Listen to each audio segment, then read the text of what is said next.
আল্লাহর নবী সাল্লাল্লাহু আলাইহি ওয়াসাল্লামের দাদার কাছে অর্থাৎ আমেনার শ্বশুরের কাছে যা বিচার দিল, যা বলতেছে দুষ্ট মহিলারা,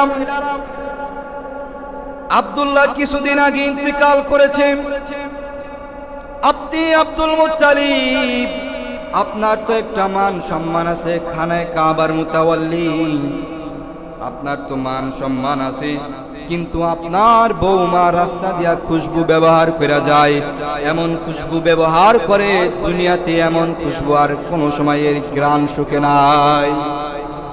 কোন মানুষ এরকম খুশবুর ঘ্রাণ শুনে নাই। এমন খুশবু, এত দামি খুশবু আমেনা কোথায় পাইল আর কেন আমেনা ব্যবহার করে? আমেনার স্বামী তো কিছুদিন আগে মারা গেছে, আমেনার তো খুশবু ব্যবহার করা নিষেধ। আমেনার এই খুশবু ব্যবহারেতে আপনার মানহানি হইতেছে। আব্দুল মুত্তালিব এই কথা যখন আয়েশা বলল দুষ্ট মহিলারা, তখন আব্দুল মুত্তালিব তার বিবিকে ডাক দিয়া বলে, বিবি কোথায় আসো, তাড়াতাড়ি আসো। বিবি আয়েশা বলে, ডাকতেছেন কেন, বলেন কি বলবেন? আব্দুল মুত্তালিব ডাক দিয়া বলে, বৌমাকে তো আমি কিছু বলতে পারি না, কারণ কিছুদিন পূর্বেই আমার ছেলে ইন্তেকাল করেছে, একটা শোক তার ভিতরে আছে। এখন যদি আমি কিছু বলি তাহলে সে অন্যরকম মনে করবে, এই জন্য বৌমাকে আমি কিছু বলতে পারি না। দুষ্ট মহিলারা, এলাকার মহিলারা এসে আমার কাছে বিচার দিতেছে যে আমেনা নাকি খুশবু ব্যবহার করে। আমেনা কি খুশবু ব্যবহার করে? এত দামি খুশবু যে মক্কার মধ্যে ইতিপূর্বে কোনো মানুষ এর ঘ্রাণ শুকে নাই। এই জন্য বলতেছি আমেনাকে তুমি একটু ডাকো, ডাইকা তাকে একটু নিষেধ কইরা দাও যেন খুশবু না ব্যবহার করে। আব্দুল মুত্তালিবের স্ত্রী আমেনার শাশুড়ি আমেনাকে ঘর থেকে ডাক দিয়া বলে, বৌমা একটু শুনে যাও, এই ঘরে আসো। বৌমা যখন ওই ঘরে আসলো, ঘরে আসার পর আব্দুল মুত্তালিব এবং তার বিবি এবং আমেনা তিনজনে এক ঘরের ভিতরে। আব্দুল মুত্তালিবের স্ত্রী ডাক দিয়া বলে, বৌমা কিছু মনে করো না, তোমার একটা কথা বলতে চাই। বৌমা ডাক দিয়া বলে, আম্মা জান বলেন, কি বলবেন? বলতেছে যে তোমারে কেমনে বলি, কারণ কিছুদিন পূর্বে আমার সন্তান ইন্তেকাল করছে, একটা শোক আছে, এবং আমাদের সমাজের ভিতরে একটা রীতি আছে, সেটা হলো কোন নারীর স্বামী যদি মারা যায় তাহলে 1-1.5 বছর পর্যন্ত কোনো খুশবু ওই মহিলা ব্যবহার করতে পারে না। কিন্তু তুমি নাকি রাস্তা দিয়ে যাও, ওই দুষ্ট মহিলারা আয়েশা বলে, মক্কার মহিলারা আয়েশা বলে, তুমি নাকি খুশবু ব্যবহার করো, আর এমন খুশবু ব্যবহার করো যে মক্কার মধ্যে এত দামি খুশবু আর কেউ ব্যবহার করে না। এই জন্য মহিলারা আয়েশা বিচার দিয়া গেছে। এই জন্য তোমারে বললাম ডাক দিয়া, তুমি কিছু মনে করো না, তুমি কি খুশবু ব্যবহার করো। যখন এই কথা বললেন, আমেনা তো সেমন মেয়ে না, আমেনা হলো একজন ধার্মিক নমনীয়, আল্লাহ তাআলার শিষ্টাচারে সৃষ্ট। এই জন্য আমেনা এই কথা শোনার পর সাথে সাথে আমেনা কান্না শুরু করে দিল। আমেনা কাঁদতেছে এবং তার শাশুড়ি ডাক দিয়া বলে, বৌমা কান্না করো না, তোমারে আমাদের এই কথাটা আসলে বলা ঠিক হয় নাই, কিন্তু আমাদের মানহানি হইতেছে, এই জন্য তোমাকে বললাম, তুমি কিছু মনে করো না। আমেনা বৌমা ডাক দিয়া বলে, আম্মা জান বিশ্বাস করেন, খোদার কসম, রব্বে কাবার কসম, আমি কোনো খুশবু ব্যবহার করি না। কিন্তু মা, আপনাকে একটা কথা বলি, আমার সন্তান যে দিন থেকে আমার পেটে আসছে, ওই দিন থেকে আমি যেখানেই যাই, গোসল করতে যাই, গোসলখানায় এই ঘ্রাণ আসে, রাস্তা দিয়া যাই, রাস্তার মধ্যে ওই ঘ্রাণ আসে। এই খুশবুর ঘ্রাণটা আমার ছেলে যখন আমার পেটে যখন সন্তান আসছে, তারপর থেকে এই ঘ্রাণ ছড়াইতেছি। আমেনার শাশুড়ি ডাক দিয়া বলে, আসলে তো তাই, কারণ তুমি যখন রান্না করে যাও, রান্নাঘর থেকে খুশবুর ঘ্রাণ আসে, তুমি যখন গোসলখানায় যাও, গোসলখানা থেকে খুশবুর ঘ্রাণ আসে। আর সন্তান পেটে আসার পর এই ঘ্রাণটা আমরা পাইতেছি। আর আমেনা ডাক দিয়া বলে যে আম্মা জান, লোকেরা কি বলে বলুক, কিন্তু আমি কোনো খুশবু ব্যবহার করি না, আমি এমন কোনো কাজ করি নাই যাতে আপনাদের কোনো মানহানি হবে।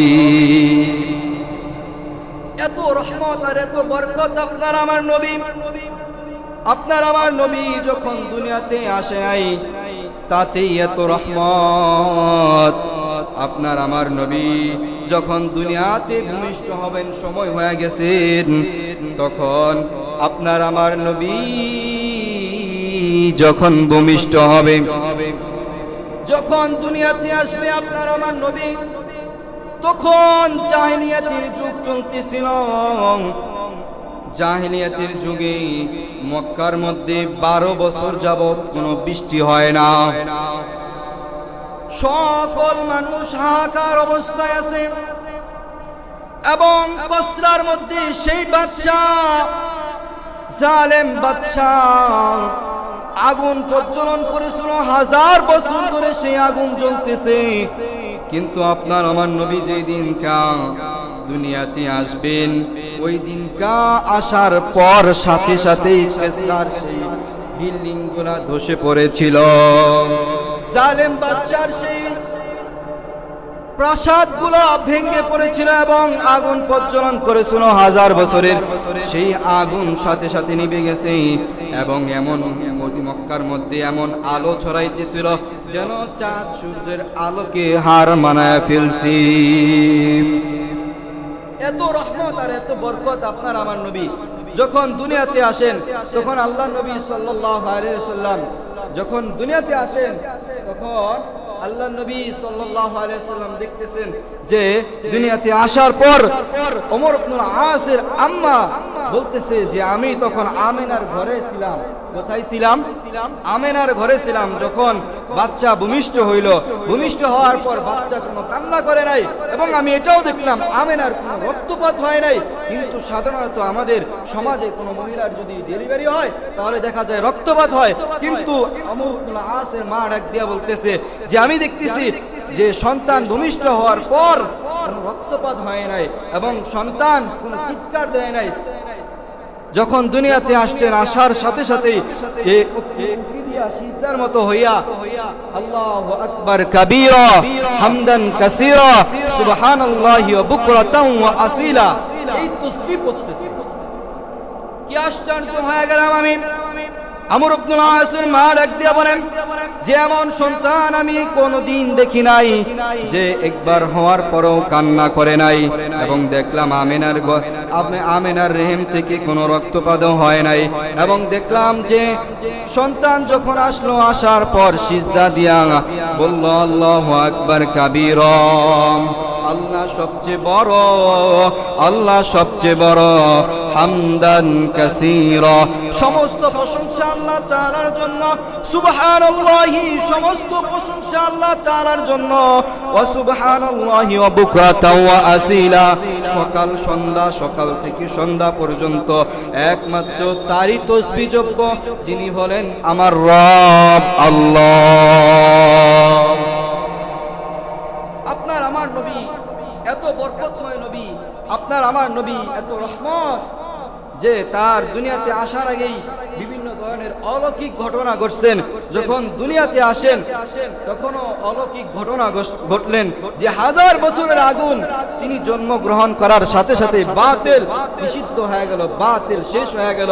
এবং আব্দুল মুত্তালিব এই শিশুকে কোলে নিয়া কাবার চত্বরে দাঁড়ায়া বলে যে আয়া রব্বুল আলামিন 12 বছর যাবত কোনো বৃষ্টি হয় নাই, আর এই শিশু মনে হয় বরকতময়, রহমতময়, তুমি এই শিশুর ওসিলায় ইয়া রব্বুল আলামিন বৃষ্টি বর্ষণ করো। দোয়া করতে দেরি হয়েছে, আল্লাহ রব্বুল আলামিন আসমান থেকে বৃষ্টি দিতে দেরি করে নাই। আপনার আমার নবী এত রহমত, এত বরকতময়। আপনার আমার নবী বয়স যখন একটু বাড়তে লাগলো, তখন মক্কা থেকে মদিনায় শিশুদেরকে পাঠানো হইতো, যাতে মদিনা থেকে বিভিন্ন ধরনের ভাষা শিখতে পারে, ভাষার আলোকিক শিখতে পারে। এই জন্য শিশুদেরকে পাঠায় দেওয়া হইতো। মদিনা থেকে মানুষরা এসে মক্কা থেকে শিশু নিয়ে যাইতো ভাড়ার মাধ্যমে, যেহেতুগুলো টাকা দিবে এই শিশুকে লালন পালন করে আবার ফিরে দিব। এইভাবে যখন আল্লাহ নবী সাল্লাল্লাহু আলাইহি সাল্লামের বয়স 2 বছর হয়ে গেল, 2 বছরের পর মদিনা থেকে এক কাফেলা আসলো। কাফেলা মক্কার ভিতরে আইসা আল্লাহ নবী সাল্লাল্লাহু আলাইহি সাল্লাম সহ আরো কিছু বাচ্চাদেরকে নিতে চাইলো, কিন্তু আল্লাহ নবী সাল্লাল্লাহু আলাইহি সাল্লাম এতিম বলেন তাকে কেউ নিতে চাইলো না। হালিমাতুস সাদিয়া ডাক দিয়া বলে, এই শিশুকে আমরা নেব কেন? নিতে চাইলাম, নিতে চাওয়ার পর হালিমা বলে নেওয়া যাবে না, কারণ এর থেকে ভালো হাদিয়া পাওয়া যাবে না, কারণ এ হলো এতিম বাচ্চা। কিন্তু অন্যান্য মহিলারা তার সাথী যারা ছিল সকলেই বাচ্চা নিয়ে আসে, কিন্তু হালিমা ডাক দিয়া বলে যে আমি তো আর কোনো বাচ্চা পাইলাম না, যাক ঠিক আছে আমি একেই নিয়ে যাই, অল্প টাকা হইলেও আমি একে নিয়ে যাই। একে নেওয়ার পর আল্লাহ নবী সাল্লাল্লাহু আলাইহি সাল্লামকে নেওয়ার পর হালিমাতুস সাদিয়া ডাক দিয়া বলে যে আমি যখন এই শিশুকে নিলাম, নেওয়ার পর আমি এবং আমার স্বামী যেই উটনি দিয়ে আসলাম, উটনিটা খুব দুর্বল ছিল, এবং এই শিশুকে নিয়ে যখন আমি উটের উপর বসলাম, উটের উপর বসার সাথে সাথে উট দাঁড়ায় গেল, কি আজীব ব্যাপার। এবং আমার স্বামী যখন এই শিশুর সামনে, তারপরে আমি এই শিশুর সামনে, তারপরে এই শিশু, তারপরে আমি এইভাবে যখন উটের পিছনে বসলাম, আবার উটটা বসে গেল। কি ব্যাপার, উট বসে গেল কেন? আবার যখন স্বামীকে বললাম, স্বামী আপনি নামেন, নাইমা আপনি একটু দাঁড়ান, আমরা দুইজন বসি। দুইজনে যখন বসে উট আবার দাঁড়ায় গেল বাদে আবার উট বসে গেল। একটু পর বসার পর স্বামীরে বলতেছে, স্বামী আপনি একটা কাজ করেন, আপনি সামনে বসে না থেকে আপনি আমাদের পিছনে বসেন তো দেখি উট দাঁড়ায় কিনা। আল্লাহর নবী সাল্লাল্লাহু আলাইহি সাল্লামের সামনে হালিমাতুস সাদিয়ার স্বামী বসেছিলেন দেখে ওই উটনি যায় নাই। উটনির পিছনে যখন স্বামী উঠলেন, উঠার পর উট দাঁড়ায় গেল, উটনি দাঁড়ায় গেল। উটনি দাঁড়ানোর পর হালিমাতুস সাদিয়া বুঝলেন যে এই উটনির সামনে আপনি বসার কারণে উটনি সামনে দিকে চলতে পারে নাই, কারণ এই শিশুটা মনে হয় রহমতময়, বরকতময়, এই জন্য এই উটনি চলে নাই। আর আমি এই উটনির ঘটনা বলতেছি, হালিমাতুস সাদিয়া বলে যে আমি এই উটনি দিয়ে আসছি, আসার সময় আমার এই উটনিটা এত দুর্বল ছিল, অন্যান্য সাথীরা আমাকে বকাঝকা করত যে এত পিছনে কেন, আর আমার এই উটনিটা চলতে পারতো না। কিন্তু এই শিশুকে যখন নিলাম, নেওয়ার সাথে সাথে উটনিটা তাদের থেকে অতিক্রম করে দৌড়াইতে শুরু করলো। আপনার আমার নবীর বরকতে উটনি দৌড়াইতে শুরু করলো। হালিমাতুস সাদিয়া আরো বলতেছে যে আমি দেখলাম যে এই উটনির স্তনে কোনো দুধ ছিল না। যখন এই ছেলেকে আমরা নিলাম, নেওয়ার সাথে সাথে উটনির দুধ স্তনে দুধ দিয়া ভরপুর হয়ে গেল। এবং কি আমরা যখন মক্কা থেকে মদিনায় চলে আসলাম, তখন আমার বাড়িতে যে বকরিগুলা ছিল, বকরিগুলার মধ্যে একটা বকরিও দুধ দিত না, সমস্ত বকরির দুধ শুকায় গেছে। এবং আমি বাড়িতে আসার পর সাথে সাথেই দেখি সমস্ত বকরির স্তনে দুধ দিয়া ভরা। এবং আমি এবং আমার স্বামী উভয়ই দুধ দহন করলাম এবং পান করলাম তৃপ্তি সহকারে। এইভাবে হালিমাতুস সাদিয়া বলতেছে যে এটা বরকতময় শিশু, রহমতময় শিশু। হালিমাতুস সাদিয়া বলতেছে যখন এই ঘটনা হয়ে গেলাম, এই ঘটনা শেষ হওয়ার পর হালিমাতুস সাদিয়া আরেকদিন ঘটনা বলতেছে যে মুহাম্মদ সাল্লাল্লাহু আলাইহি সাল্লাম এবং হালিমাতুস সাদিয়ার সন্তানরা এক মাঠের ভিতরে খেলাধুলা করতেছে। মুহাম্মদ এবং তার দুধ ভাইরা খেলাধুলা করেন। ওই সময় দেখতেছি তার দুধ ভাইরা যে মুহাম্মদকে কে যেন চিপার ভিতরে নিয়ে গেল, একটু আড়ালে নিয়ে গেল। আড়ালে নিয়ে যাওয়ার পর দেখলো যে তার বক্ষ ছিঁড়া হলো এবং তার কলিজা মলিজা বের করা হলো। এটা যখন দেখলো শিশুরা দৌড় পেরা আইসা হালিমাতুস সাদিয়াকে ডাক দিয়া বলে, আমার ভাইকে কারা যিনি কে জেনি নিয়া বক্ষ ছিদ্র করে ফেলছে। এই কথা যখন বলছে, হালিমাতুস সাদিয়া বাড়ি থেকে দৌড়াইয়া চলে আসছে ওই স্থানে। আয়েশা দেখে আল্লাহর নবী সাল্লাল্লাহু আলাইহি ওয়াসাল্লাম ভয় ভীতি অবস্থায় সেই স্থানের ভিতরে বসে আছেন। এবং আল্লাহর নবী সাল্লাল্লাহু আলাইহি ওয়াসাল্লামকে হালিমাতুস সাদিয়া ডাক দিয়া বলে, তোমাকে ভয় ভয় লাগে, তোমার নাকি বুক চিরা হয়েছে? বলতেছে যে আমি ভয় পেয়েছি। এই কথা যখন বলছে, হালিমাতুস সাদিয়া তাকে বাড়িতে নিয়ে আসলো। আসার পর হালিমাতুস সাদিয়া ওই জামানায় পাদ্রী ছিল, পাদ্রীর কাছে নিয়ে গেল। যে পাদ্রীর কাছে নিয়ে গেল, ওই পাদ্রী এই শিশুকে দেখেই চিনে ফেলল, কারণ তিনি ছিলেন তাওরাতের আলেম। আর তাওরাত কিতাবের ভিতরে এই ঘটনা ছিল যে অমুক বংশের অমুক জায়গায় একটা শিশু জন্মগ্রহণ করবে, আর ওই শিশু হবে শেষ জামানার উম্মতে মুহাম্মদ রাসূলুল্লাহ সাল্লাল্লাহু আলাইহি ওয়াসাল্লাম, অর্থাৎ শেষ নবী হবে, শেষ জামানার শেষ নবী হবে। হালিমাতুস সাদিয়া বলে যে এই ঘটনা বলতেছে যে মুসলিম শরীফের হাদিস, হযরত আনাস রাদিয়াল্লাহু তাআলা আনহু ডাক দিয়া বলেন, আল্লাহর নবী সাল্লাল্লাহু আলাইহি ওয়াসাল্লাম বলেন যে আমি যখন ছোট ছিলাম তখন আমি দেখলাম জিবরাইল আলাইহিস সালাতু ওয়াস সালাম আমাকে নিয়ে একটু আড়াল হইলেন। আড়াল হওয়ার পর জিবরাইল আলাইহিস সালাতু ওয়াস সালাম আমাকে হাতটাকে চিরকুলেন, আমার বুকটাকে চিরলেন, চিরে আমার ওই ভিতরে কলিজা বের করলেন। বের করার পর একটা গোশতের টুকরা আলাদা করলেন এবং বললেন এটা শয়তানি, শয়তান যাবতীয় জিনিস, এই জন্য বের করে দিয়া এবং জমজমের কূপের পানি দিয়া দৌত কইরা আবার ওই জায়গায় রেখে দিলেন। এইভাবে আল্লাহর নবী সাল্লাল্লাহু আলাইহি সাল্লাম মুসলিম শরীফের হাদিস বর্ণনা করেন। এত বরকত আর এত রহমতময় নবী আপনার আমার নবী, কিন্তু আপনার আমার নবী এতিম ছিলেন। কি ছিলেন? এতিম ছিলেন। যখন এই ঘটনা ঘটার পর হালিমাতুস সাদিয়া ভয় পেয়ে গেলেন কি না কি হয়, এই জন্য তার মার কাছে দিয়ে আসলেন, ছেলেকে তার মার কাছে দিয়ে আসলেন, আমেনার কাছে মক্কায় দিয়ে আসলেন। যখন আমেনার কাছে আসছে, আমেনার কাছে আসার পর একদিন দেখতেছে যে মুহাম্মদকে খুঁজে পাওয়া যাইতেছে না।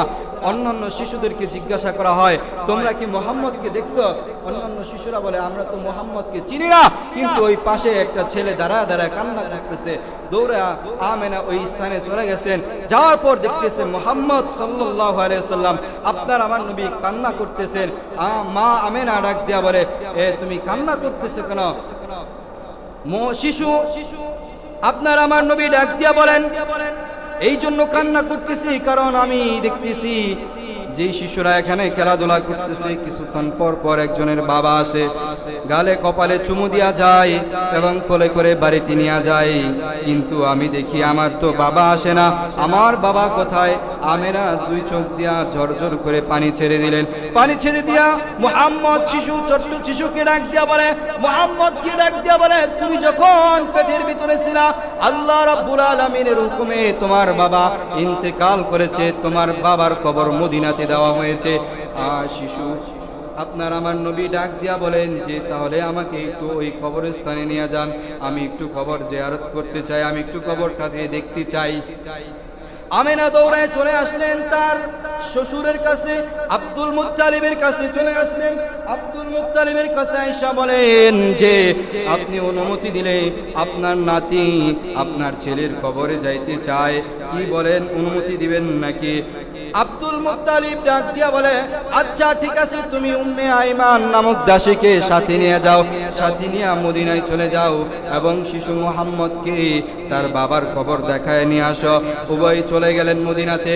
মদিনাতে যাওয়ার পর সেখানে বাবার কবর দেখলেন। বাবার কবর দেখার পর যখন কিছুদিন ওখানে ছিলেন মদিনার ভিতরে কিছুদিন ছিলেন, থাকার পর যখন আবার মক্কার দিকে রওনা হয়েছেন, মক্কা এবং মদিনার মাঝ বরাবর একটা জায়গার নাম আবওয়া স্থানে যখন আসছেন, আসার পর আমেনা উম্মে আইমানকে ডাক দিয়া বলেন, এ উম্মে আইমান, উটনিটা থামাও, আমাকে একটু নামাও, আমার পেটে প্রচুর ব্যথা করতেছে, আমাকে একটু নামাও। ওই আমেনাকে উম্মে আইমান উটনি থেকে নামায় ফেললো। নামায় ফেলার পর বলতেছে যে মুহাম্মদকে আমার কোলে দাও, মুহাম্মদকে আমার কোলে দাও। মুহাম্মদকে কোলে জড়ায় আমেনা ডাক দিয়া বলেন যে বাবাকে তো হারাইলা, ইন্তেকাল করলো তোমার বাবা, তোমার বাবাকে তো হারাইলা, তুমি জন্মগ্রহণ করার আগেই আবার এখন বাবার কবর দেখতে আসছো, কবর দেখতে আইসা মাকেও হারাইতে যাইতেছো। এই কথা যখন বললেন, বলার সাথে সাথে কিছুক্ষণের মধ্যেই আমেনাও দুনিয়া থেকে বিদায় হয়ে গেল। আপনার আমার নবী এতিম, এমনি নবী এতিম, বাবার কবর দেখতে গিয়া মাকে হারায় ফেললাম। উম্মে আইমান মুহাম্মদ ছোট্ট শিশুকে নিয়া যখন আমেনার কবরস্থ হয়ে গেল, মদিনার ওই আবওয়া নামক স্থানে কবর দেওয়া হলো।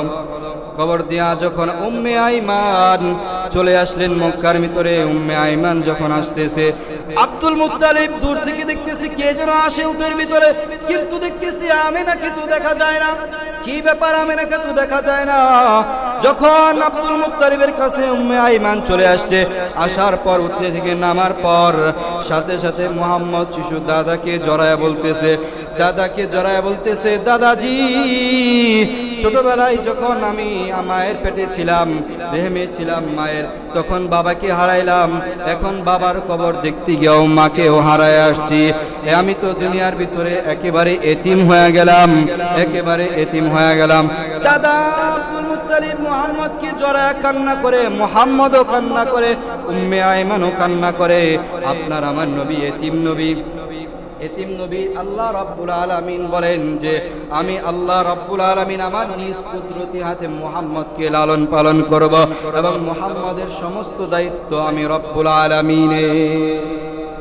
এই জন্য আপনার আমার নবী বরকতময় নবী। কি নবী? আপনার আমার নবী বরকতময় নবী, আপনার আমার নবী রহমতময় নবী। এই জন্য নবীর যে আদর্শগুলো আছে, আদর্শগুলো আমাদেরকে জড়ায় রাখতে হবে, কি হবে না, ধরে রাখতেই হবে, কি হবে না। নবীর আদর্শ আপনাদের আমাকে জড়ায় রাখতে হবে, ধরে রাখতে হবে। নবীর আদর্শ দাড়ি রাখা, আপনি আমি দাড়ি রাখতেছি না। নবীর আদর্শ আল্লাহ নবী সাল্লাল্লাহু আলাইহি ওয়াসাল্লামের সকল যেই হুকুম আহকামগুলো আছে, আল্লাহ নবী সাল্লাল্লাহু আলাইহি ওয়াসাল্লাম যেই বাণীগুলো রেখে গেছেন, ওই বাণীগুলোর উপর আমল করা। কিন্তু আমি আর আপনি কিন্তু আমল করতে পারতেছি না।